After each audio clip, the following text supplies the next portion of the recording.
licensing and publishing departments at Terrorbird Media. Real quick, how many of y'all were here yesterday for the music supervision? Okay, let me rephrase. How many of you weren't here? Okay, cool. For those of you who weren't here, are you artists, songwriters, managers, represent catalog? Like, where do you fit in to this world? Artists. Artists. Media company. Okay, media company. What does that mean? We do filmmaking, AR design, PR. Okay, y'all make stuff. Yeah, Okay. just kind of creative folks getting together. Okay, cool, cool. So you're mostly coming from the artist perspective of how to get your music into the sync world? Yes? Yeah. Okay, so the concept of this panel is that we're going to be talking about how music supervisors listen to music. So we've got a panel of 4 of the top music supervisors in the land here with us. In the world. Nay, in the world. I would like for each of them to just quickly introduce themselves and tell you primarily what media they work in and what, maybe just like a little something about how that affects, just in general, the way that they listen to music, and then we'll go into more depth with that. I'm Todd Spalding. I'm the director of music at Mob Scene. We are a theatrical marketing agency in Los Angeles, which means I work in the trailer world. We sell any way of marketing a film, so whether that's theatrical trailer you see in the theater, TV spots, Super Bowl spots, radio spots, any way, behind the scenes, making ofs, featurettes for DVDs, any kind of way that, we do Instagram spots, like any way to sell a movie, we do. Heather Guibert, independent music supervisor. I predominantly work in television, but also do film and some trailers and ads and some video game stuff. Yeah, that's it. My name's Danny Exum. I work at a company called Workshop Creative. It's also a movie marketing house, same thing that Todrick said. So selling movies however we can, trailers, TV spots, digital, all that good stuff. My name's Mary Ramos. I'm a music supervisor. Mostly film, some TV, and I've done some consulting for ads, mostly for like Heineken type of things, which are fun. But the way that I work is generally working with directors on film projects. So what my asks are usually, genre related or. What immediately strikes me is the fact that, primarily film, primarily TV versus primarily trailers, y'all are using music to enhance a specific scene within something, whereas these guys are trying to sell something. They're trying to sell the overall product. So for those of you who've done both, how have you found yourself being affected in terms of how you hear the music, knowing whether you're trying to artistically enhance a scene versus get the listener to just think, oh my fucking god, this is the coolest film ever, I gotta go see it. I mean, I can say a little bit to that because me and Danny have worked on, we've actually teamed up together to work on some indie films together. And it's hard, the interesting I found creatively was that I had to really reel myself back because the music I'd be like, oh, this would be great for this. And you're like, oh, that would be great for a trailer. This is like this big bombastic drum thing or whatever. You're like, that's not going to work for the film. And sometimes there's a struggle. I have a creative struggle. It took me a while to figure out, oh, wait. Bring it down a notch. This has to support, be more supportive role as opposed to drive, And provide excitement and sort of intangible things that, if you're doing a scene in a TV show or a film, you sort of can just say this song feels really good against this picture, whereas for trailers, it's like you were saying, you have to sell this thing and it has to hit specific moments to do that. And trailers definitely fall into a place, it's in between, we're not quite advertising. Yes, we are selling a movie, but there's still an artistic side to it. I mean, what we're selling is a film, so, most of our creatives are either film lovers or music lovers, but they're lovers of cinema. And so there's an element of it that's we're re-editing this film into we're telling a story in 2.5 minutes that, how to get across this plot or whatever, There is a little bit of that to it, where we're structurally looking at stuff in 3 acts. The music we're looking for needs to drive the piece and be on the forefront. Whereas I think when I worked on the indie film, it was hard for me because I'm like, oh, this is too much. I'm going too hard because it needs to be more supportive. Yeah, in film and television, it's more about enhancing the story. It's about how we can help be supportive to the characters and how the the audience then responds to those characters into the scene, what you're trying to convey in a more emotional way. A lot of times that can be much more subtle than a marketing campaign would be. Yeah, and you have to find, sometimes when you're working in film, you have to pay attention to specifics like, oh, this voice could lay under dialogue, without pulling the listener's ear away from what this piece of information about the story is important to hear. So we need, sometimes we'll use instrumental versions of songs, or we'll find out that male vocals sometimes lay under dialogue a lot easier. Vocals sometimes can... Why?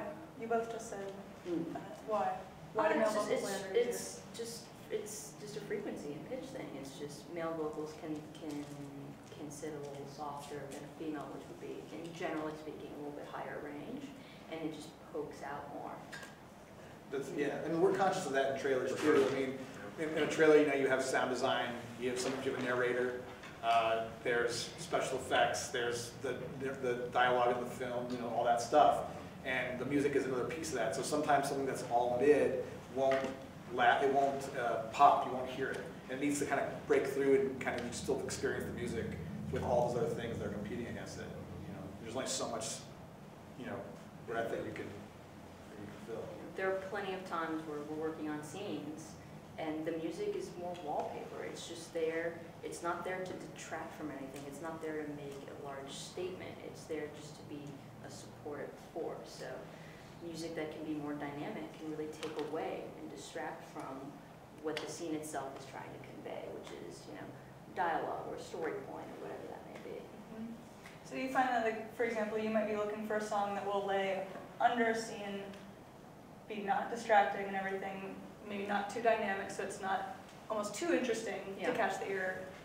Whereas you might be looking for something that does the opposite, like you want it to pull people under you. Yeah, you want something to sort of drive the action. You're having, say it's some Marvel movie or something, and there's a lot of explosions and chases and things like that. Like the song needs to support that and sort of and keep the action going, yet make the listener feel like they're part of it and they're getting excited and their adrenaline's going. So I think that's definitely a huge part of it. So when you're each listening to those things, how much are you taking into account the amount of editing that you might have to do or that you would be able to do to a song? Like, how much of a song are you taking just at face value versus hearing past what the actual recording is and hearing beyond to hear what you could make it be in a scene? I think quite a bit. I mean, we're always going to have to edit a song. I mean, for what Todrick and I do, we always need an instrumental. We always need to be able to cut around lyrics and cut around dialogue. And like he was saying, there's so many things that go into this trailer. You have to fit it in. And so a song that you can hear edit points, or you can hear parts where you may not want to use the first 30 seconds, but at 35 seconds, for 10 seconds is a great great rise or a great piece of music that you want to use. So I mean, for me, that weighs heavily on me. Yeah, there's a deconstructing element that you guys have in trailers that we have much less of in the scripted television and film. I mean, a big thing for us too is like you said, there's things in songs you're like, oh, this drone that they use to the open is awesome. It's totally evocative and it puts you into a place and brings you to a world. Like, that's perfect. But then the drums come in and it kind of screws the whole thing up. And then we'll just request your stems, take out your drums, put in our own drum pads, and we'll rebuild the whole track. But we'll have your basic elements in there, to get the feel of what that track was and what it did. And sometimes that's the answer. It's totally different for every project, but that happens all the time. It's manipulating it to make it fit dynamically with the picture. So it's got to be editable and it's got to be, Yeah. And we're always listening for, I call it editor candy. It's like these moments where it tells the editor where they're going to cut, or where they're going to have their stop down for their joke, or it ramps up and there's a drop and then it goes into your big chorus. But that I might think that your whole rest of the song sucks, but the chorus is great and that drop is fucking awesome. So I'll get that build, we'll get to the drop, we'll do our joke, and we go into our back end. And I'm not even concerned with your verses or your other stuff. It's like so it's always different, and every song has different stuff. So you're listening for tone, you're listening to where the vocals are sitting in a mix, but you're also listening for structure in that way. For trailers, always structure. Structure is really important. I mean, tone is number one. It has to feel right to picture. It has to deliver what our clients are looking for. It's to feel right. But then the next thing after that is, okay, what does this track do? Is it a 4-on-the-floor beat for 3 minutes? Yeah. What are we going to do with that? You know, it doesn't grow, it doesn't do anything. So we're looking for stuff that's like, like Danny mentioned yesterday, you know, trailers are structured in 3-act pieces. If you think of a trailer as like an opera, or an opera is a really good way of thinking of it. So we start with our first act, we kind of introduce a world to you, we set a stage. In a world. In a world. and literally, and so you know, it starts off small, maybe it's a drone, maybe it's a single piano sting, something that draws you in, and you're like, okay, this is evocative, you're raptured, like, okay, I'm in this place. And then we get our second act, we start introducing our characters and the exposition and what the conflicts are. And that runs, and then you dropped out, you have your moment. Third act is the, oh shit, you know, all the big montage. Here's all the stuff that's going to happen in this movie, and why you want to pay, you know, $18 to see it. And so, within those 3 strip things, we're also listening for growth in those chapters. You know, so every 4 measures, our editors get bored quickly.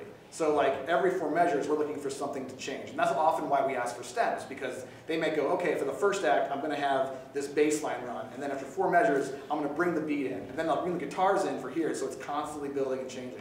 And the stuff that's the most successful for our world is when an editor can go like, plop it in and go, oh, well that just lined up, I love this beat. And you're like, there's all my edit points. And they can map it out in their head right then. You know, and I always feel like the best editors are ones that are cutting to the music, as opposed to having a cut and place and like, okay, find me something that does this, you know, which is the worst. It is the worst, yeah. I mean, there's a rhythm to it, so yeah, it's very important that you have that. I never understand editors that just do a cut and then like, Yeah, find me a song. find me a song that fits this. You're like, oh, it's not gonna work. Yeah, yeah. Trailer writing is definitely a musical endeavor. Yeah, I mean, for sure. It's a rhythm. Could I ask a question just about, you talk about trailers, is that the path to actually get into the movie? No. You just The get you film has into already been made by this point.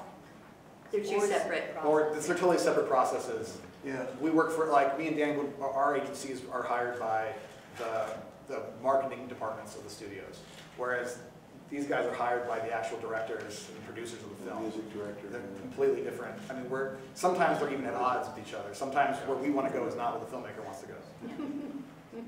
So, yeah.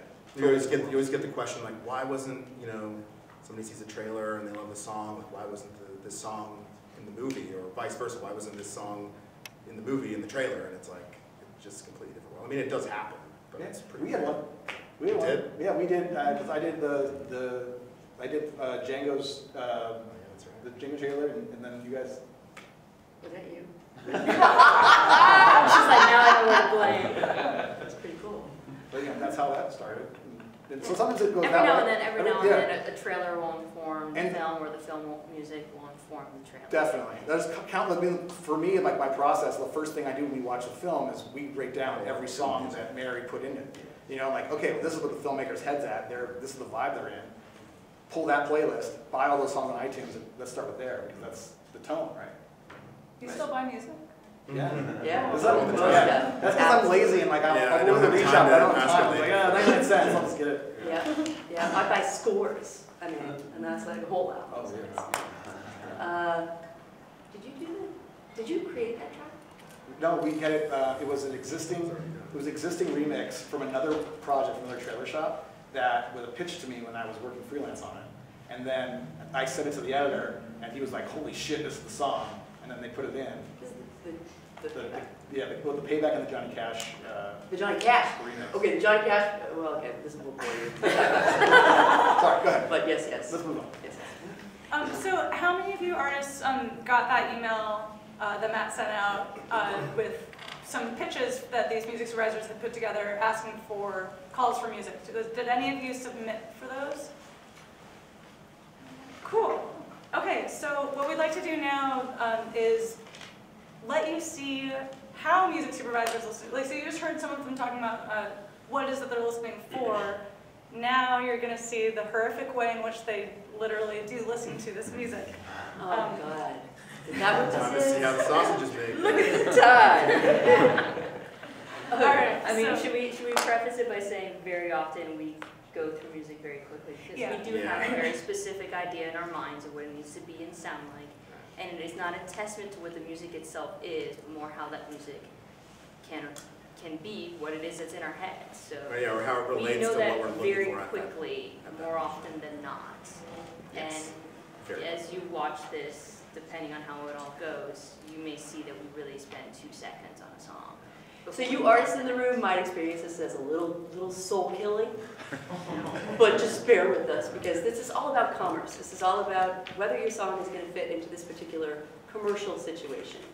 It's just one instance. Yeah. It's not the fact that the song is not fantastic. It's whether it fits the specific commercial situation. It's, you know, so that's it. That's it. Yeah. Your art is still your art, and we respect artists. Don't beat us up after this. Okay, who would like to go first? Dan, Albert. Who wants to break some hearts? I'll do it. I'll do it. Okay, so Heather. I'll fall on the sword. Heather, do you first want to try to replace a Fantagram song, or create an ominous, suspenseful moment, or Let's do the Phantom perhaps? one. That Okay, one's great. cool. Okay, so this is a pitch that you This actually is had. like to the do. most recent of the ones that I had sent you. This was like 3 weeks ago. Okay, great. So what was it that you were looking for? All right, let me see what I wrote. Just because a lot has happened since then. All right, so this was a scene for a television show I work on, where we had it temp with Fantagram's "Run Run Blood." The song worked really well for us, but we were in kind of an end of season money pinch, and we didn't want to spend the money for that particular song. So we were looking for something that would be more affordable, but kind of doing the same kind of thing. So the scene itself is a mysterious female character. We don't know who this person is. She's not one of our regular characters on the show. Driving very erratically in the streets through traffic, and she's just like weaving back and forth. So we want there to be the sense of urgency. You know, we're assuming she's racing to get somewhere important, or her life is in danger, or whatever the case may be. So we want to create a sense of mystery and also this sense of frenetic energy and urgency. So tempo is very key for us. Okay, cool. So let's see. Is it going to work? Number 5, yes. Cool. You can't go much further. All right. I put this in the way that I'm using. I'm sorry. There we go.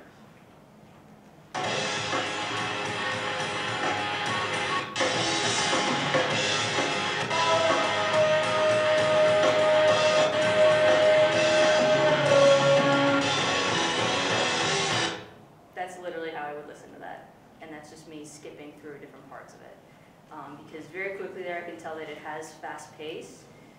There's some driving energy going with it. There's some vocal that seems to be fairly consistent, so it's not stepping on the sound effects that we would have in that sequence. So that one I would probably move to my playlist to check out closer in the next round. And that tends to be kind of how I work. Just flip right through, just kind of pull some things that could work, maybe no, and then listen to it a little bit more carefully when I'm narrowing down what I'm actually going to send. So there's one.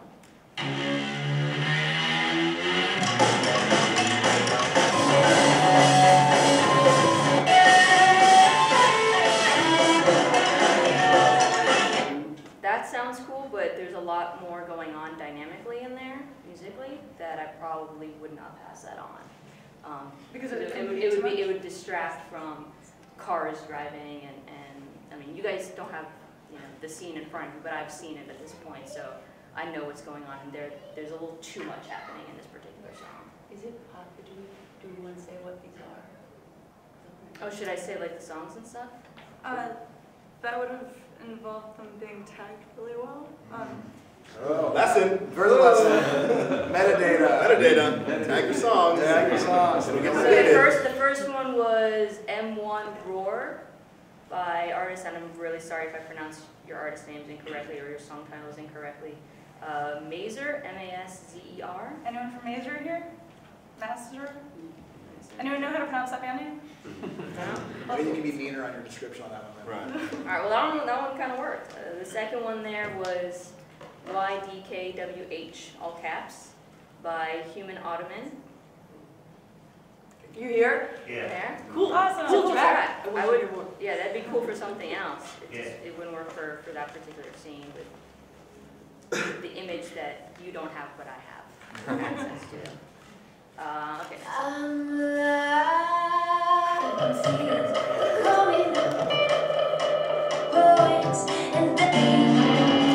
There's not enough going on in that one for me. sometimes you might be like, well, if you skip to 3 minutes into the song, you would know. Sometimes they do, sometimes they don't. I have a question. Yes. So when you're submitting music to these kinds of things, if you have a song with a lot of different sections where you know one portion of it might be really valuable to what you're looking for, is it worth chopping up a song to send it? You don't need to chop it up yourself, but what a lot of not a lot, sometimes what the folks who send me the music will say, start the cue, the part that is interesting, that speaks to what you need, is right here. It's at 50 seconds into the track, and they'll put that sometimes in the note in the email or in the data of the track itself. It'll say cue at 50 seconds, and then I know to kind of skip the other parts and go right to there and be like, okay, that's the part that makes sense to me, and that's a way to prevent from me maybe missing it. Would it be beneficial if they sent two things? One was the MP3 of the whole thing, and then one was the edited version of just that section? I would tend to prefer not to have an edited version. I'd rather re-edit that to our picture needs than to have someone try to assume what those needs are. Yeah, agree across the board, I think. Because I can always get the instrumental and I can really kind of tweak things around. Okay, last one here.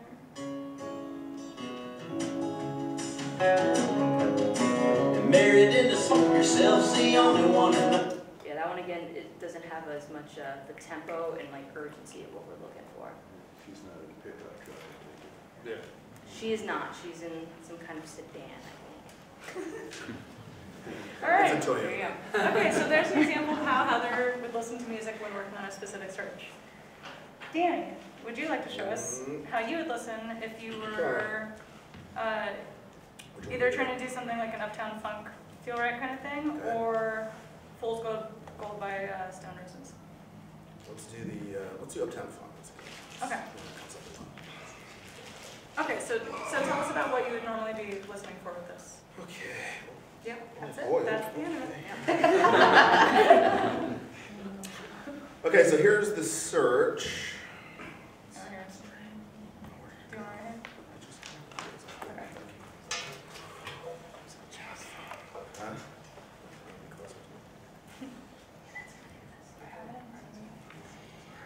Here it is, okay. Okay, so I was looking for some backend comedy cues, so in trailers, Touch mentioned the 3-act structure. Backend is where everything happens, whether it's an explosion or lots of big fun jokes or whatever it is. In this case, part 3, yeah. In this case, it's a comedy. So we're looking for cues that are fun, upbeat, and cool. Think in the vein of Uptown Funk or Feel Right by Mark Ronson. So if you guys don't know that song, those songs that are like pretty fun, pretty funky, like horns, that sort of stuff. Really Big works. production. Big production value, really works well for comedy, so land jokes and stuff. Nothing too aggressive, no heavy guitars.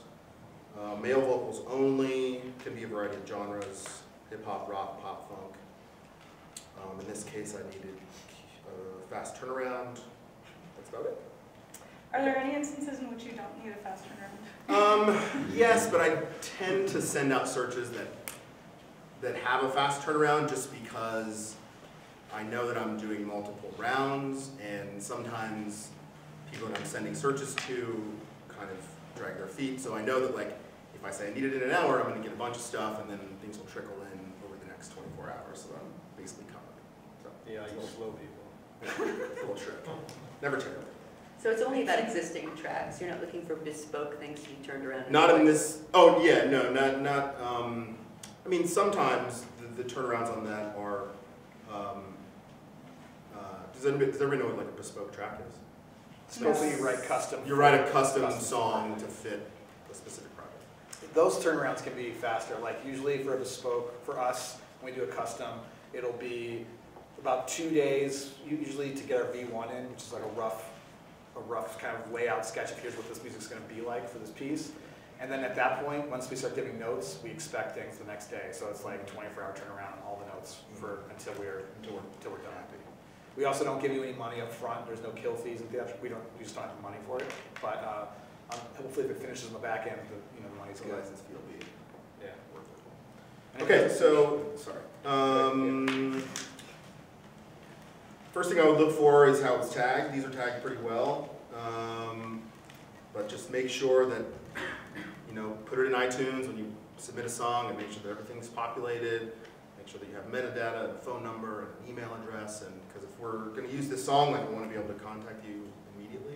Yeah, because you may not also need it, you may not want to use it right now, it may not work for Right. this, but it may work for something Something down the 2 line. years later. Yeah, so that's a great point. Like, I have tons and tons of playlists, and I'm sure these guys do too, of like, this is a great song. You know, I'm sort of manically categorize things for, so they don't have to start at 0 every time, right? So it could go in something 2 years later, it comes up, and I don't know who you are. Okay, so this is Bent One Woad, Are Women? Let's see.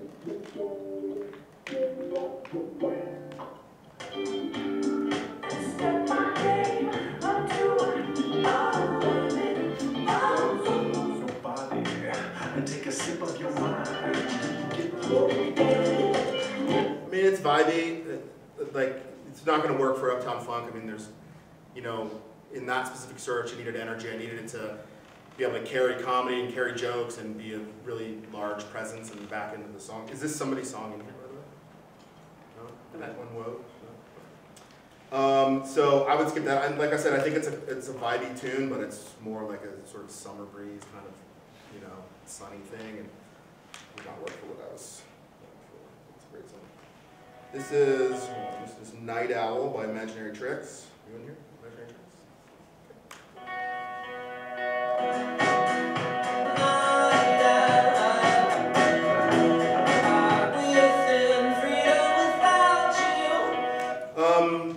That would not go forward. It's a little bit heartfelt.